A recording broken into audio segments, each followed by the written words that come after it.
Welcome back to another episode of Thinking with Mike, and today we've got with us the Big Cheese, aka the lady behind the business. Hold on. Do I look big to you? No. You look really big in that ugly sweater you're wearing. This thing? But it's cozy. Why are you wearing that? You know what? We need to start over. Just cut for a second. Like, for real, like, I don't have anywhere else to put my fruit snacks. If I don't wear this. Like, what am I supposed to do? Just leave them right here? You should stop eating fruit snacks. Have you seen yourself? Yeah, well, you should stop mind your own business.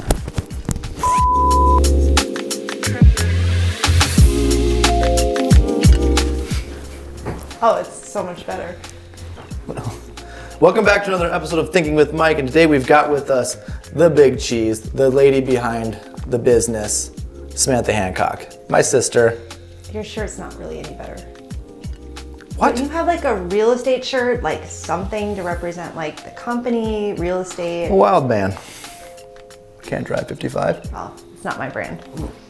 Do you even like Kiss? No, absolutely not. Okay, so I had a listing appointment last week and this guy had a Kiss collection. It was the entire basement. He told me his story about how like when his daughter was like 3, she took like a tire off of one of the cars in the basement and he's like, I just let her have it. And I'm like, oh God. like a kid? Like, are you proud of Kiss yourself collection? for yelling at your toddler for touching a car in your Kiss collection?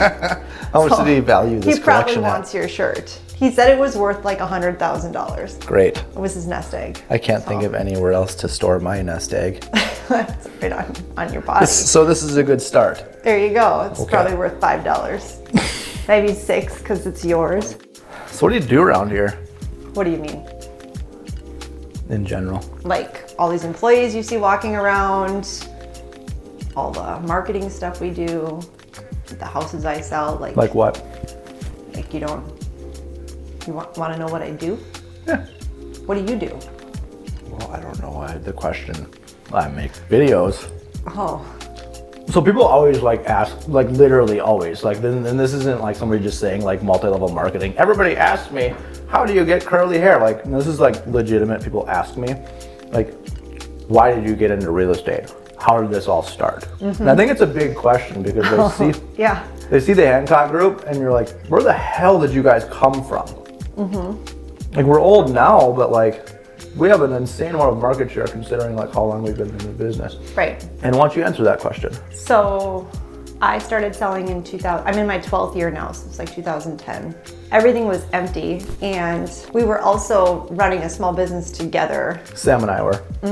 You were still living in mom and dad's basement. No, I wasn't. I was on my own. Totally were. You were going to school. Okay, you got to give him some credit. To be in accounting. He was going to school for accounting. And it was like, real estate's awesome. You should do it too. So you went and got your license. It was kind of like a fork in the road of like both businesses, like Sam's real estate business was successful and our online business, retail business was also becoming successful. And they both came to this like fork in the road where like one of them needed all of the attention. Yeah. And the other one needed zero of the attention. Right. So we chose real estate. Well, you had just started, and do you remember your first client? I like got a phone call from a lady about a house, and I couldn't take it because it was a Saturday. I had something going on with the kids, and I was like, "Well, Mike, here you go." Like you had literally gotten your license like a day earlier. Yeah. And my first phone call, literally, to this lead was I called her, set up a meeting. We met at a coffee shop, signed a bunch of paperwork that I didn't even know what meant at the time. Right. Good Lord, scary. We went and looked at 2 houses and we bought one of them. Yeah, and I remember you like the inspection was like super basic. No big deal. But like you had no idea what you were doing, so it was just so stressful. I spent the whole time trying to ruin the easiest deal I've ever had. That you've ever been given. Yeah. Like how many times since then have you shown somebody 2 houses same day and sold them one? Doesn't happen very often. Okay, so my first sale, they came through my open house and they bought a house with me 2 days later. Yep. Has not happened since. I think that's just like how they get you into real estate. It's like easy money. Like your first one is just like super easy. Yeah, it never happens Another again. 3 to 4 months. Then you're of hooked. pain. It's in your blood. Yep. But how did we get started? Like fundamentally, what was the niche that got us into real estate? Yeah, just wanting to like be better, faster, and more innovative than everybody else. Right, specifically And just around chasing that marketing. probably around the internet, right? Yeah. For the first time ever. Yeah, I mean, we bought our first house and it was like slow and it just felt it just felt archaic. Yeah. And so I just became like obsessed with the idea of doing it better than everybody else. And then also making sure that the client was front and center, not the realtor, and making sure that we convey that. The reason we do what we do is to get these clients more money, to build up our communities. More money for your house elevates an entire community. You know, so if I do a good job marketing a property and they're selling for higher prices and all the home values in that community go up, you're now literally impacting an entire community. Not only like that, that's great, but like the marketing is from a different level of like understanding, and we're the first people to be able to do that, honestly. Our other online business, we had 80,000 like followers. Yeah, that we built up that was from huge. zero. Yeah, building an e-commerce business together. You did a lot of like the backend SEO and like really learned that. Like, how does internet traffic work? How does that work with Facebook? And how can consumers benefit from that? And we're first innovators of that, period. Yep. Yeah, and then like I spent a lot of time like networking with like companies, bloggers, learning how to get the word out. Yeah. What you've always brought to the business is very like, you're very good at like the technical aspect of like understanding what needs to happen to get to where we're going. And I feel like I've always been really good at like looking at like the relationships in the community, and so those two things together have worked really good. Yeah, I'm largely blind to the others. We're probably blind to them equally. Yeah. Yeah. The technical side, like you probably don't see, and I do not see like the relational things. Right. Quite, like really don't. I mean, I'm getting better at it, but. And then Jay just talks to everybody, and yeah, that, you know, I think the three of us have really done that. And then we've taken that. So our initial pinch in the marketplace was value. We decided we noticed, like, especially during the foreclosure coming up, everybody was doing the bare minimum with listings. They might take 15 photos with their cell phone photos, which really sucked back then. Put them on the MLS and just leave it. And we saw like this niche of like, wow, we can actually add considerable value to our consumer here and actually offer a product that they couldn't do themselves. Right. And that actually brought benefit to their net sheet. So that's where it came from, and we've just consistently built on that. It's why we're sitting here with video, right? Right. And the other thing is, you know, all the agents on our team do a lot of deals, so we don't have like, it's possible because we have all these people putting money into the pot. Yep. You know, if we had part-time agents, that was another big part, is like we don't want people who aren't like in real estate. Yep. Only real estate, like not just people who open doors or love looking at houses with people, but like everybody's had that experience with like a professional like financial advisor or salesperson that they're like so good. Like we always said that's what we want to be, where it's like, this is my secret weapon. So I used to say I had to sell 100 homes before I knew how to actually sell a home effectively. Right.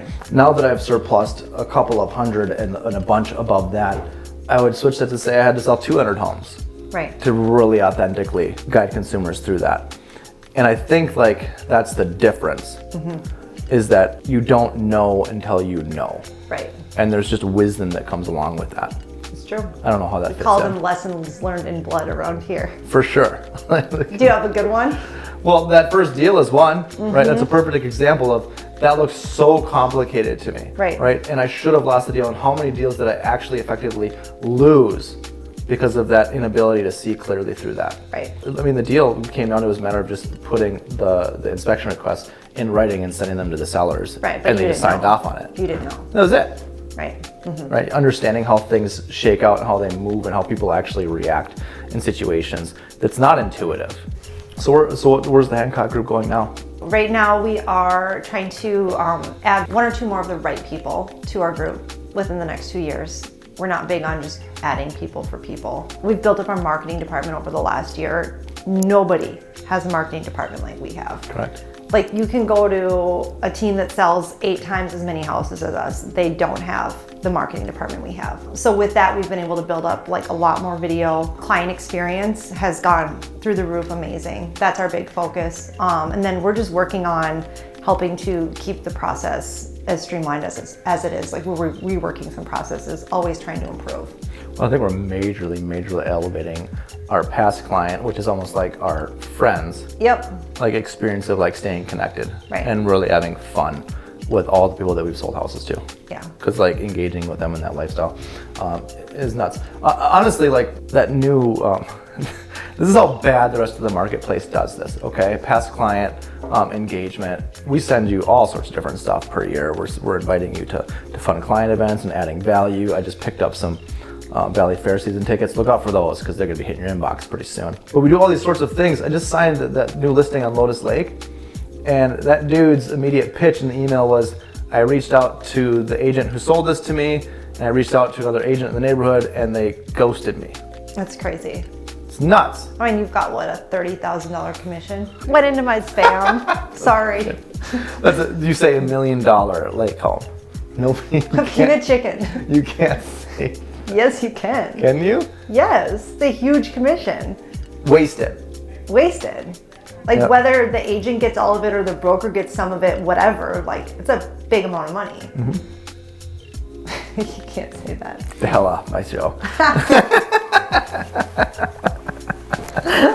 No, do you know what everybody does? Everybody goes, oh, how many homes you sold last year? And they go, that's a lot of money. Yeah. And it's like, you would be like, oh, that's a $30,000 commission. But like, we have so much overhead. Went in to get it. You know, he called me on a mailer. Yeah. Like, how cool is that? It's like, it's not like, oh, this many houses times this much commission. Like, that's what I made. Right, those mailers cost $2,000. Like, that's a lot. And that's not the first one that I sent. Right. And then, you know, we have video staff, all that. So Yeah, we grew up doing some crazy stuff. I didn't know it was crazy until you turn into an adult and you have we're conversations going to about childhood. What? Not even just childhood, just like growing up. And I don't even know how you share the stories because you don't know that you're like out there until you get into the real world and find out about other people's childhoods. I know, I've told stories sometimes and people are like, You get the blank stare of like, what the hell? How did you get in my house? Right? we grew up in Stearns County. Yeah. What about stories of working together? That's gone well, mostly. It has. Vicious conversations, for sure. But I think that's the beauty of it. Yeah, agreed. I remember early when like we all got into business together, because like context, in the last 12 years, well, Chelsea works with us too. She's my sister-in-law. So we've got me, Jay, Mike, and Chelsea. And then at one point it was John, my other brother. So like whole family affair. Yep. Plus, Dad's doing my dad inspections. has done home inspections for our group quite a bit. And people are like, how does that work? Like, isn't that a total mess? And it has been, but at the same time, I think like when you're committed to a relationship and working it out, like that's 90% of the battle. You know, we've been through a lot. Correct. And always understanding that the other side is trying to do like, I mean, honestly, and this is great for all of your relationships, right? If you can put the other person in the position of like, they're just trying to do what they think is best in the situation, it's not about you, like you can hash out some nasty stuff and really Right. come out the other end. Yeah. Different. We've gotten really good at like, I can't talk about this right now, I'll call you later. Right. I need some clarity. Just a little therapy for you. I'm too pissed, like, hold on. Like, Right. Let's discuss this later. Right. There's a lot of wisdom in that. Yeah, and then just like giving people the benefit of the doubt. Like we're all here with a common interest. We want to build this thing and make it successful. Yeah. So like just leading with knowing that everybody has that front and center is important. And Ryan's been here for all of it. She's basically family. Yes. She's part of the family. Like where we were 12 years ago. See, that's the weird part about like where the Hancock group is, honestly, is that none of us really knew how to sell a house. Like really how to sell a house when we got started. Okay, so this is just my little plug. This is why you don't hire a brand new agent, especially one that's not on a team of people who are really good. There you go. Typically, that's the entry into this marketplace is that you get on a team, you get coached by somebody who super knows what they're doing, They look which is what over we do everything. now. Yeah, I mean, our new agents are great because we're looking over their shoulders. Yep. They're calling for advice. Yeah, and so that's how we coach them. That's how you're supposed to do it. The difference is that we just knew how to do the internet better than everybody else. Yeah. And so we were able to retain clients, actually We had get them under clients who had contract. no business getting, like Yep. right away. Constantly. I remember I had a client, he had like a $700,000 budget, which back in 2010, that was a nice house. That was a ton of money. Like that was like a 6,000 square foot, like brand new house, like Yep. crazy. And I remember the seller was there and he looked at me and he goes, how old are you? I was mortified, but I got in there and I got the deal done. So yeah. It's true though, because like that's the equivalent of $2 million now. Like totally. easily. Yeah. That price point was the equivalent of a $2 million consumer, and that's the way money will react, whatever, inflation, all those types of things. Yeah. But like that's how we found ourselves in front of consumers, bumbling around and just figuring it out. Yeah. And that's pretty unique. Yep. And actually making it, Yes. and not sacrificing our service, our commission, in fact, building on those things. Right. Like that's a very unique situation. How the hell do we do that? That's nuts. I know. Well, it's funny because like we've all been fantasizing about moving to another state like the last 2 months. And I looked at Jane, I was like, can you imagine having to like cold call everybody because you don't know anyone? You have no past client base. You have no business. People don't know who you are. Like starting that grind over again. Yep. Like I could never, no way. Just Yep. don't Probably have, hunker down here. don't have it in me. Maybe take a vacation. It's pretty nice to be here and take a trip every now and then. And this winter was like surprisingly like cold, to be honest with Yes, yes it was. you. If you made it this far, comment below. If it was a perfect Saturday, weather's perfect, what activity would you do? And you might find yourself with a little gift coming your way. Comment below. Think about it first. Don't make the wrong answer. I'm going disc golfing. You only get to open up Mike's wallet one time and here it is. Yeah, right. The thing your opens chance. up all the time. Like Ask Ryan I'm about on a it. trip to Mexico. Ryan and Laura's biggest problem this week has been that my wallet hasn't been opening up properly. There you go. Next, my credit card keeps getting messed up. Yeah. That's literally all I've heard about. Hey, Mike, can't pay for this. Well, you should stop being such a bum. Go sell some houses. Quick Thanks, guys. quick ghosting $1 million. Yeah, $1 million sales. Get out of here. All right. Bye guys. See ya. Bye bye. Comment, subscribe. See you next time.